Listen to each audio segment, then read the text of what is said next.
ഈ മാലിന്യ സംസ്കരണ അവതാളത്തിലായത് അദ്ദേഹത്തിന്റെ ബുദ്ധിയെന്നോ ബുദ്ധിശൂന്യതോ എന്നോ പറയാം.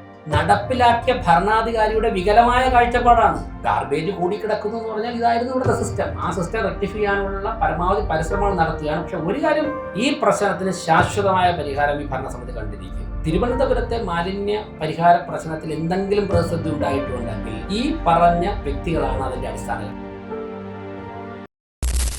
കോർപ്പറേഷനിൽ നടന്നു പോകുന്ന ചില പ്രവർത്തനങ്ങൾ, വികസന പ്രവർത്തനങ്ങളും അതോടൊപ്പം തന്നെ മറ്റ് ദൈനംദിനം ചെയ്യേണ്ട കാര്യങ്ങളും ഒക്കെ തന്നെ ഇതുവരെയുള്ളത് സൂചിപ്പിക്കുവാനാണ് മാധ്യമപ്രവർത്തകരെ വിളിച്ചത്. കാരണം മാധ്യമപ്രവർത്തകരുടെയും സമൂഹത്തിൻ്റെയൊക്കെ തന്നെ ഇടപെടൽ ചില കാര്യങ്ങൾ സഹായകരമായി വേണ്ടതായിട്ടുണ്ട്.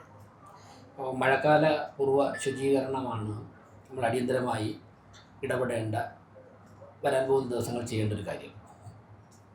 അതിൻ്റെ ഭാഗമായി തെരഞ്ഞെടുപ്പ് കോഡ് ഓഫ് കോണ്ടാക്റ്റ് നിലവിൽ വരുന്നതിന് മുൻപ് തന്നെ അവസാനം ചേർന്ന കൗൺസിലിൽ വാർഡുകളിലൊക്കെ തന്നെ അതിനാവശ്യമായിട്ടുള്ള സാമ്പത്തിക സഹായം ലഭിക്കുന്നതിനാവശ്യമായ നടപടികൾ സ്വീകരിക്കുകയും അതിനെ തുടർന്ന് മഴക്കാല പൂർവ്വ ശുചീകരണവുമായി ബന്ധപ്പെട്ട് വേണ്ട കാര്യങ്ങൾ ചെയ്യുവാനുള്ള അനുമതി നേടുകയും ചെയ്തിരുന്നു. കൗൺസിലിൻ്റെ അനുമതി നേടുകയും ചെയ്തിരുന്നു. കാരണം നമുക്ക് കോഡ് ഓഫ് കോണ്ടാക്റ്റ് വന്നാൽ തെരഞ്ഞെടുപ്പ് കഴിഞ്ഞ് റിസൾട്ടൊക്കെ വന്നതിന് ശേഷമേ അത് മാറുകയുള്ളൂ. അപ്പോൾ ആ പ്രവർത്തനത്തിന് തടസ്സം വരരുത് എന്നുള്ളത് കൊണ്ട് മുൻകൂട്ടി കണ്ടുകൊണ്ട് നേരത്തെ തന്നെ അക്കാര്യങ്ങൾ ചെയ്തിരുന്നു. അതുമായി ബന്ധപ്പെട്ട് തെരഞ്ഞെടുപ്പ് കഴിഞ്ഞ ഉടൻ തന്നെ പല തരത്തിലുള്ള ചർച്ചകൾ നടക്കുകയും വിവിധ ഡിപ്പാർട്ട്മെൻറ്റുകളുടെ യോഗം ചേരുകയും ചെയ്തിട്ടുണ്ട്. ഇപ്പോൾ വെള്ളപ്പൊക്കം വരുമ്പോഴേക്കും എല്ലാവരും കൗൺസിലർമാരെയും കോർപ്പറേഷനെയൊക്കെയാണ് ബന്ധപ്പെടുന്നത്. പക്ഷെ നമുക്കൊക്കെ അറിയാം, നിങ്ങളും ചിലർ ഇനിയും ശ്രദ്ധിക്കേണ്ടതായിട്ടുണ്ട്. അതായത് ഈ ഏതൊരു നഗരത്തിലും അവിടുത്തെ നദികളും റോഡുകളുമൊക്കെ തന്നെ വിവിധ ഡിപ്പാർട്ട്മെൻറ്റുകളുടെ ഉടമസ്ഥയിലുള്ളതാണ്. തിരുവനന്തപുരത്തെ സംബന്ധിച്ച് മാധ്യമപ്രവർത്തകർക്ക് അറിയാം. ഇപ്പോൾ മൈനർ ഇറിഗേഷനുണ്ട്, മേജർ ഇറിഗേഷൻ്റെ റോഡുകളുണ്ട്, റോഡിലെ തോടുകളുണ്ട്, PWDയുടെ പ്രദേശങ്ങളുണ്ട്, PWD ചെയ്യേണ്ടതായ പ്രവർത്തനങ്ങളുണ്ട്, കേരള റോഡ് ഫണ്ട് ബോർഡിൻ്റെ ഉത്തരവാദിത്തമുള്ള സ്ഥലങ്ങളുണ്ട്, സ്മാർട്ട് സിറ്റിക്കുണ്ട്, റെയിൽവേസിനുണ്ട്, ഇൻലാൻഡ് നാവിഗേഷനുണ്ട്, PWD NHAIക്കുണ്ട്, കോർപ്പറേഷനുണ്ട്. കോർപ്പറേഷൻ്റെ എഞ്ചിനീയറിംഗ് വിഭാഗം ചെയ്യേണ്ടതുണ്ട്. അപ്പോൾ ഈ വരുന്നതിലൊരു 20% 30% സ്ഥലമാണ് കോർപ്പറേഷൻ്റേതായ പൂർണ്ണമായിട്ടും ഉത്തരവാദിത്തത്തിലുള്ള സ്ഥലം വരുന്നത്. ബാക്കി വിവിധ ഡിപ്പാർട്ട്മെൻറ്റുകൾ, ഇപ്പോൾ മൈനർ ഇറിഗേഷൻ്റെയും മേജർ ഇറിഗേഷൻ്റെയും തോടുകൾ ക്ലീൻ ചെയ്യേണ്ട പ്രാഥമികമായിട്ടുള്ള ഉത്തരവാദിത്വം ആ ഡിപ്പാർട്ട്മെൻറ്റുകൾക്ക് തന്നെയാണ്. എന്നാൽ പലപ്പോഴും കാലതാമസം വരുന്നത് കൊണ്ട് അതാത് സമയത്തുള്ള ഭരണസമിതികൾ, കോർപ്പറേഷൻ ഒക്കെ മുൻകൈ എടുത്തുകൊണ്ട് ഇക്കാര്യങ്ങൾ ചെയ്യാറുണ്ട്. ചില ഘട്ടങ്ങളിൽ എല്ലാവരും സഹകരിച്ചും ചില പ്രവർത്തനങ്ങൾ ചെയ്യാറുണ്ട്. ഇത്തവണ ഞങ്ങൾ യോഗം ചേർന്നപ്പോഴേക്കും കോർപ്പറേഷൻ തെരഞ്ഞെടുപ്പും കോഡ് ഓഫ് കോണ്ടാക്റ്റ് മുൻകൂട്ടി കണ്ടുകൊണ്ട് ഞങ്ങൾ നേരത്തെയുള്ള കൗൺസിലിൽ തന്നെ ഇതൊക്കെ പാസ്സാക്കിയിരുന്നു. മറ്റുള്ള ഡിപ്പാർട്ട്മെൻറ്റുകളോടൊക്കെ സംസാരിക്കുമ്പോഴേക്കും കോഡ് ഓഫ് കോണ്ടാക്റ്റ് മാറാതെ അവർക്ക് ഫണ്ട് റിലീസ് ചെയ്യാൻ പറ്റില്ല എന്നുള്ള ഒരു അഭിപ്രായം ഉയർന്നു വന്നിരുന്നു. എന്നാൽ അതുവരെ മഴ കാത്തിരിക്കുകയില്ല. അതുകൊണ്ട് തന്നെ കോർപ്പറേഷൻ മുൻകൈ എടുത്തുകൊണ്ട് ചേർന്ന യോഗത്തിൻ്റെ തുടർച്ചയായി 2 ദിവസം മുമ്പ്, അതായത് ശനിയാഴ്ച, ഇന്ന് തിങ്കളാഴ്ച, 2 ദിവസം മുമ്പ് രാവിലെ പഴവങ്ങാടിയിലും തമ്പാനൂര്, അട്ടക്കുളങ്ങര സ്കൂള്, നന്തങ്കോട്, ഈ 4 പ്രദേശങ്ങളും മേയർ ഉൾപ്പെടുന്നവർ സംഘം വിലയിരുത്തിയിരുന്നു. അതിൽ ഉദ്യോഗസ്ഥരുണ്ടായിരുന്നു, വിവിധ ഡിപ്പാർട്ട്മെൻറ്റുകൾ ഉദ്യോഗസ്ഥരുണ്ടായിരുന്നു. അതോടൊപ്പം തന്നെ ഇത്തവണ ഞങ്ങൾ ചെയ്തത്, ഈ മുൻപ് നടന്ന വളരെ വലിയ ശുചീകരണ പ്രവർത്തനങ്ങളിൽ ഏർപ്പെട്ടിട്ടുള്ളവരുണ്ട്. ഇപ്പോൾ ഉദാഹരണത്തിന് ഓപ്പറേഷൻ അനന്തയ്ക്ക് നേതൃത്വം കൊടുത്ത പല ഉദ്യോഗസ്ഥരുണ്ട്. അവർക്ക് പലരും റിട്ടയറായി. അവരുടെ യോഗം നേരത്തെ ചേർന്നു. അവരിൽ നിന്നൊക്കെ തന്നെ അഭിപ്രായം എടുത്തിട്ടുണ്ട്. തിരുവനന്തപുരത്തെക്കുറിച്ച് വലിയ അനുഭവ സമ്പത്തുള്ളവരുടെ അഭിപ്രായം തേടുകയും ആ റിട്ടയർ ആയെങ്കിലും ആ ഉദ്യോഗസ്ഥരൊക്കെ തന്നെ, വനിതകൾ ഉൾപ്പെടെയുള്ള സീനിയർ എഞ്ചിനീയർമാരൊക്കെ തന്നെ ഞങ്ങളോടൊപ്പം രാവിലെ പഴവങ്ങാടിയിലും തമ്പാനൂരൊക്കെ വന്നിരുന്നു, രാവിലെ 7 മണിക്ക് തന്നെ. അപ്പോൾ അവരുടെയൊക്കെ ഉപദേശത്തിൻ്റെ അടിസ്ഥാനത്തിൽ ചില തീരുമാനങ്ങൾ എടുത്തിട്ടുണ്ട്. അതിലിപ്പോൾ മൈനർ ഇറിഗേഷൻ്റെയും മേജർ ഇറിഗേഷൻ്റെയും PWD ഒന്നോ സ്മാർട്ട് സിറ്റി ഒന്നും നോക്കാതെ കോർപ്പറേഷനെ കൊണ്ട് സാധിക്കുന്ന എല്ലാ ക്ലീനിങ് പ്രോസസ്സും കോർപ്പറേഷൻ്റെ ഫണ്ട് ഉപയോഗിച്ചുകൊണ്ട് ആരംഭിക്കുവാൻ വേണ്ടി തീരുമാനിച്ചിട്ടുണ്ട്. ഇതിലെ തുടർച്ചയായിട്ട് അടുത്ത ദിവസം ജില്ലാ കളക്ടറുമായിട്ട് സംസാരിക്കുന്നുണ്ട്. ജില്ലാ കളക്ടറുടെ ദുരന്ത നിവാരണ ഫണ്ടിൽ നിന്നും പണം അനുവദിക്കാവുന്നതാണ്. അപ്പോൾ സംസ്ഥാന സർക്കാരിൻ്റെ കീഴിലുള്ള ഡിപ്പാർട്ട്മെൻറ്റുകളുമായി ബന്ധപ്പെട്ട് ജില്ലാ കളക്ടർക്ക് കത്തെഴുതുന്നുണ്ട്, സംസാരിക്കുന്നുണ്ട്. എന്നാൽ ഞങ്ങൾ അതിനുവേണ്ടി കോർപ്പറേഷൻ കാത്തു നിൽക്കുന്നില്ല. ഇന്ന് വൈകുന്നേരം തന്നെ തമ്പാനൂരിൽ നിന്നും, തമ്പാനൂർ ആമേഴിഞ്ഞാൻ തോടിൻ്റെ ഭാഗം, അവിടെ കെട്ടിക്കിടക്കുന്ന മാലിന്യങ്ങളൊക്കെ തന്നെ മാറ്റാൻ വേണ്ടി ഇന്ന് വൈകുന്നേരം മുതൽ തന്നെ ആരംഭിക്കും. അതിനെ തുടർന്ന് പഴവങ്ങാടിയിലെ അടിസ്ഥാന വർക്ക് തുടങ്ങിയിട്ടുണ്ട്. നന്തങ്കോട് പോയി കണ്ടതിൻ്റെ അടിസ്ഥാനത്തിൽ നന്തങ്കോട് കൗൺസിലറും എഞ്ചിനീയറൊക്കെ കണ്ട് വിലയിരുത്തിയതിൻ്റെ അടിസ്ഥാനത്തിൽ പ്രവർത്തനം ആരംഭിക്കും. ഇപ്പോൾ ഒരു സബ് കമ്മിറ്റി, ആരോഗ്യകാര്യ standing committee Shri M R ഗോപൻ്റെ നേതൃത്വത്തിൽ ഒരു സബ് കമ്മിറ്റി നിശ്ചയിച്ചിട്ടുണ്ട്. ആ സബ് കമ്മിറ്റി ഇന്ന് രാവിലെ മുതൽ മറ്റുള്ള പ്രദേശങ്ങൾ, നമ്മളൊരു 38 കോർ ഏരിയ, സിറ്റിയിൽ ഏറ്റവും കൂടുതൽ വെള്ളം കെട്ടുന്ന 38 വാർഡുകളാണ് ഇപ്പോൾ തീരുമാനിച്ചിട്ടുള്ളത്. കൂടുതൽ ആവശ്യമുണ്ടെങ്കിൽ എക്സ്റ്റെൻഡ് ചെയ്യും. അവിടെയുള്ള പ്രദേശങ്ങൾ ഇന്ന് രാവിലെ മുതൽ ഈ സബ് കമ്മിറ്റി സന്ദർശിച്ചിട്ടുണ്ട്. ഇപ്പോൾ ഇന്ന് ഇദ്ദേഹം പാളയം, അതുപോലെ തന്നെ കണ്ണമൂല, ജഗതി, കുന്നുകുഴി, ചാല, ഇവരുടെ ആറന്നൂർ, ഇത്രയും പ്രദേശം ഇന്ന് രാവിലെ 6 മണി മുതൽ ഇവിടെ സബ് കമ്മിറ്റി സന്ദർശിച്ചിട്ട് എന്തൊക്കെ ക്ലീനിങ് കാര്യങ്ങളാണ് ചെയ്യേണ്ടത് എന്ന് തീരുമാനിച്ചിട്ടുണ്ട്.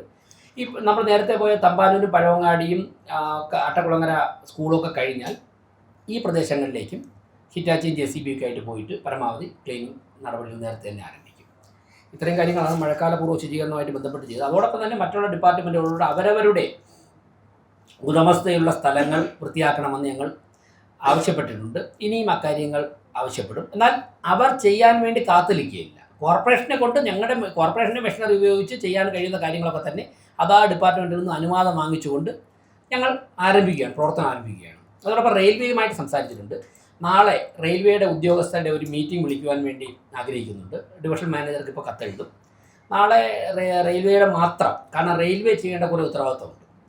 അതൊരു ജനറൽ ഒരു പ്രവർത്തനമായിട്ട് മാറ്റിവെക്കാതെ റെയിൽവേയുടേതായ ഉദ്യോഗസ്ഥരുടെ മാത്രം മഴക്കാലപൂർവ്വ ശുചീകരണവുമായിട്ട് ബന്ധപ്പെട്ട് മീറ്റിംഗ് വിളിച്ച് അവർ ചെയ്യേണ്ട ഉത്തരവാദിത്വം അവരെ കൊണ്ട് നിർവഹിപ്പിക്കുക എന്നുള്ള രീതിയിലുള്ള ഇടപെടൽ നടത്തുന്നുണ്ട്.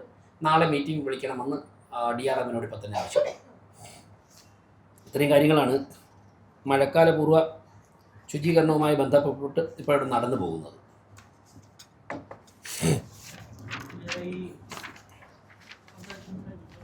എന്തേ വേറെ നിങ്ങൾ ചോദിക്കുന്നതനുസരിച്ച് ഞാൻ പറയാം.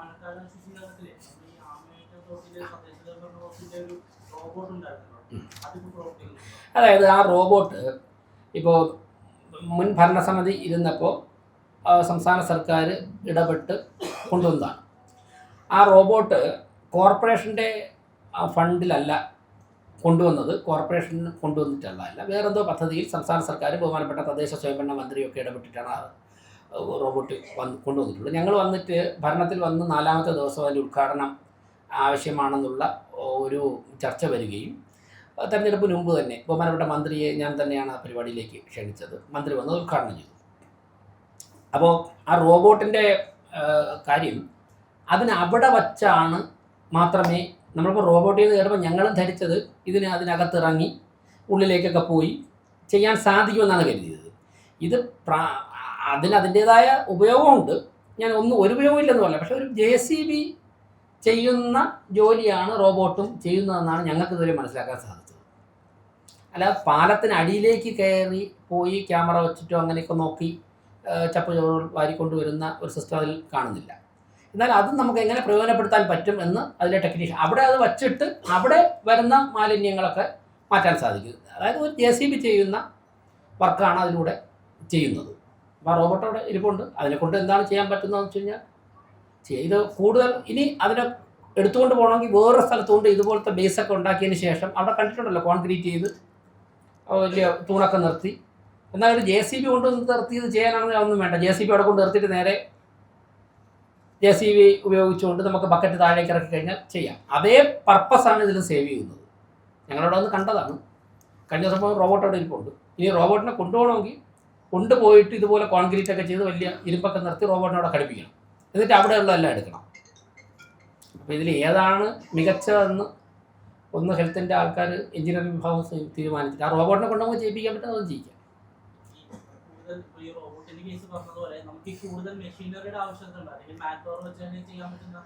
മെഷീനറിയുടെ ആവശ്യം ഉണ്ടോ എന്ന് ചോദിക്കുമ്പോൾ മെഷീനറിയുടെ ആവശ്യം ഉണ്ട്. അതായത് മെഷീനറി നമുക്ക് വേണ്ടത് ഇപ്പോൾ ഹിറ്റാച്ചി, ഇവിടുത്തെ ഹിറ്റാച്ചി വർഷങ്ങളായിട്ട് ഓടാതെ വർക്ക്ഷോപ്പിലാണ്. അപ്പോൾ ആ ഹിറ്റാച്ചി പണി ചെയ്ത് എടുക്കുന്നതിനെക്കുറിച്ച് ഇപ്പോൾ എടുക്കുന്നതിനെക്കുറിച്ച് ഞങ്ങൾ ആലോചന നടത്തി അതിൻ്റെ പ്രവർത്തനം കഴിഞ്ഞ ആഴ്ച തന്നെ സ്റ്റാർട്ട് ചെയ്ത്, ഞാൻ എല്ലാ കാര്യങ്ങളും പറയാത്തതാണ്, ഗ്യാരേജിൽ കുറേ കാര്യങ്ങൾ ചെയ്യുന്നുണ്ട്. ആ ഹിറ്റാച്ചിനെ രംഗത്തിറക്കുവാനുള്ള നടപടികളിലേക്ക് പോവുകയാണ്. പിന്നെ ഈ ബ്രിഡ്ജുകളുടെ അടിയിലേക്ക് പോയി ക്യാമറ ഫിറ്റ് ചെയ്ത് കണ്ടുപിടിച്ചു കൊണ്ടുവരേണ്ട ഉപകരണങ്ങൾ അത് നമുക്ക് സംഘടിപ്പിക്കേണ്ടതായിട്ടുണ്ട്. പിന്നെ പറ്റുന്ന സ്ഥലങ്ങളിലൊക്കെ തന്നെ ഈ അവൈലബിൾ എക്യുപ്മെൻറ്റ്സ് ഉപയോഗിച്ചും അല്ലാത്ത സ്ഥലങ്ങളിൽ മാനുവലായിട്ട് ചെയ്യുവാനാണ് ഇപ്പോൾ ആലോചിക്കുന്നത്. ഞാൻ അതാണ് പറഞ്ഞത്, മറ്റുള്ള ഡിപ്പാർട്ട്മെൻറ്റുകളുടെയും ഒക്കെ ഇടപെടൽ കൂടുതൽ വരുന്ന ഘട്ടത്തിൽ, ജില്ലാ കളക്ടറുടെയൊക്കെ നേതൃത്വത്തിൽ വരുന്ന ഘട്ടത്തിൽ നമുക്ക് കൂടുതൽ കാര്യങ്ങൾ ചെയ്യാൻ പറ്റും. അത് ശരിക്കും റോഡിനെ തന്നെ സംരക്ഷണം ഇല്ലാത്തൊരവസ്ഥ വരികയാണ്. അതായത് വഞ്ചിയൂര് മുതൽ ഏകദേശം ഇങ്ങോട്ടുള്ള എല്ലാ ഭാഗങ്ങളിലും ഈ മാലിന്യം സ്ഥിരമായിട്ട് വരുന്നു. അതിനെന്തെങ്കിലും ഒരു മാർഗം? അതിൻ്റെ മാർഗം സ്ക്വാഡ് ശക്തമാക്കിയിട്ടുണ്ട്. സ്ക്വാഡിന് വേണ്ടിയിട്ട്, ഹെൽത്ത് സ്ക്വാഡിന് വേണ്ടിയിട്ട് പുതിയ 2 വാഹനങ്ങൾ വാങ്ങിയിട്ടുണ്ട്. അവിടെ സർവൈലൻസ് ശക്തമാക്കിയിട്ടുണ്ട്. നേരത്തെ നിലനിന്ന കുറേ തൊഴിലാളി പ്രശ്നങ്ങളൊക്കെ ഉണ്ടല്ലോ, നമുക്ക് എല്ലാവർക്കും അറിയാം. അവരുമായിട്ട് ചർച്ച, ഇന്ന് രാത്രി അവരുമായിട്ടൊരു അനൗപചാരിക സംഭാഷണം നടക്കുന്നുണ്ട്. അവരുടെ കുറച്ചുകൂടി ഈ വലിച്ചെറിയുന്നതിനെ നിയന്ത്രിക്കുവാനും പൂർണ്ണമായിട്ട് അവസാനിപ്പിക്കുവാനും കുറച്ചുകൂടി അവരുടെ പ്രവർത്തനം മെച്ചപ്പെടുത്തുവാനുള്ള ചർച്ചകൾ നടത്തുന്നുണ്ട്. അപ്പോൾ നമുക്കൊരു കൺഫ്രണ്ടേഷന് പോകുന്നതിന് പകരം പരസ്പരം ധാരണയിലൂടെയും ചർച്ചയിലൂടെയൊക്കെ തന്നെ ഈ പ്രശ്നം പരിഹരിക്കാനാണ്, ഇങ്ങനെയുള്ള കാര്യങ്ങൾ പരിഹരിക്കുവാനും ഒപ്പം തന്നെ വലിച്ചെറിയുന്നവർക്കെതിരെ ശക്തമായ നടപടിയെടുക്കുവാനാണ് കോർപ്പറേഷൻ ആലോചിക്കുന്നത്. ഇതോടൊപ്പം തന്നെ ഒരു 40 പമ്പുകൾ മോട്ടോറുകൾ ഞങ്ങൾ ഇപ്പോൾ സംഘടിപ്പിച്ചിട്ടുണ്ട്. 35 5 കൂടെ സംഘടിപ്പിക്കുന്നുണ്ട്.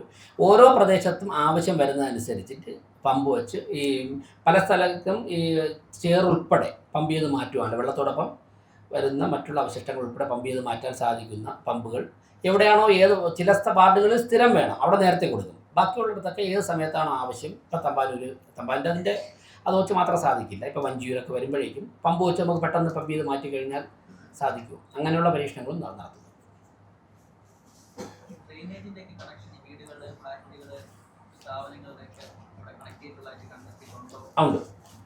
ഉണ്ട്. ഇല്ല, നോട്ടീസ് കൊടുക്കാൻ ആരംഭിച്ചില്ല. കാരണം നോട്ടീസ് കൊടുക്കുന്നതിന് മുമ്പ് അവർക്ക് ഓൾട്ടർനേറ്റീവ് കണ്ടെടുത്ത് കൊടുക്കണ്ടേ. അല്ലെങ്കിൽ അവർ നിങ്ങൾ നാളെ ഈ ഡ്രെയിനേജ് ബ്ലോക്ക് ചെയ്യണമെന്ന് പറഞ്ഞാൽ അവർ എന്ത് ചെയ്യും? 46 വാർഡിലേ നമുക്ക് ഡ്രെയിനേജ് സിസ്റ്റം ഉള്ളൂ. അപ്പോൾ എന്ത് ചെയ്യും? ഞങ്ങളിപ്പം വൃത്തിയാക്കാൻ ഇറങ്ങുന്നതിന് മുൻപ് ഈ തുറന്നു വിടുന്ന നടപടി ഉണ്ടല്ലോ, അതിനെ അവസാനിപ്പിക്കണം. അവർക്കൊരു ഓൾട്ടർനേറ്റീവ് കണ്ടെത്തണം. അതിനുള്ള പരിശ്രമമാണ് ആദ്യം നടത്തുന്നത്. എവിടെയെങ്കിലും ചെറിയ STP ഉണ്ടാക്കാൻ സാധിക്കുമോ, അല്ലെങ്കിൽ സെപ്റ്റിക് ടാങ്ക് ഇട്ടിട്ട് കൃത്യസമയത്ത് കോർപ്പറേഷൻ നേതൃത്വം കൊടുത്തുകൊണ്ട് അതിനെ സക്ക് ചെയ്ത് മാറ്റാൻ വേണ്ടി ഒരു സൊല്യൂഷൻ ഉണ്ടാക്കിയിട്ട് അവരോട് ബ്ലോക്ക് ചെയ്യാൻ പറയാൻ പറ്റും. എല്ലായിടും ആയിട്ടില്ല, ഐഡൻറ്റിഫൈ ചെയ്ത് തുടങ്ങിയിട്ടുണ്ട്.